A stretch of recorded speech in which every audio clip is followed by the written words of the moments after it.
Et avec Europe 1 Matin et Dimitri Pavlenko jusqu'à 9h. Et voici Laurent Tessier. Bonjour Laurent. Bonjour à tous. Oh, des petites mines, mais vous avez l'air tellement heureux ce matin. Après la victoire hier soir du PSG en demi-finale, aller de Ligue des Champions contre le Bayern de Munich, 5-4. Quelle folie hier soir au Parc des Princes. Le PSG a gagné 5-4 contre le Bayern de Munich. 9 buts dans une demi-finale de Ligue des Champions, c'est complètement fou. Un match de légende, d'anthologie, c'était une soirée incroyable sur Canal+. La rencontre que tout le monde attendait. 21h hier soir, tout s'arrête, on ne décroche plus, on ne sait plus où donner de la tête, comme au premier but parisien. Le premier crochet de Gvara.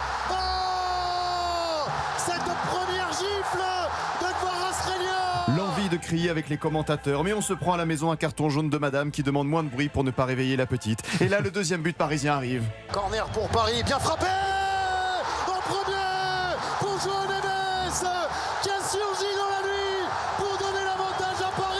Les messages dans les groupes WhatsApp entre amis ne s'arrêtent plus. Malheur à celui qui ne lit pas et se retrouve ce matin avec 145 notifications. Un match de foot, peut-être une torture. Impossible de bouger du canapé, de sa chaise, même pour boire un verre d'eau par crainte de manquer un but. Le temps s'arrête. Mais amis parisiens, je vous fais une petite infidélité. Depuis 2 ans, la rédaction d'Europe 1 subit ma passion pour Michael Olise, le joueur français du Bayern de Munich. Vous dites Michael, vous Michael Olise, D'accord. enfin, c'est plus classe.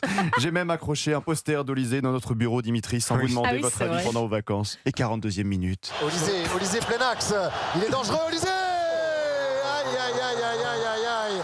Le français intenable. C'est dingue comment un simple ballon peut nous faire vivre autant d'émotions. 3-2 à la mi-temps, ça allait d'un but à l'autre. J'avais l'impression d'être dans un match sur la console. Vous avez pas menti, ce match est une folie. Ce match est une formidable folie. Et j'imagine tous les enfants qui ont eu la permission de se coucher plus tard hier soir pour regarder la rencontre. Le réveil doit piquer ce matin pour l'école. La zone C plus chanceuse est encore en vacances. J'imagine ceux qui tenteront d'imiter leurs idoles à l'entraînement cet après-midi, qui referont le match dans la cour de récréation, les célébrations. L'espace devant lui, Retrait, Hakimi, retrait. qui a attendu du soutien au deuxième.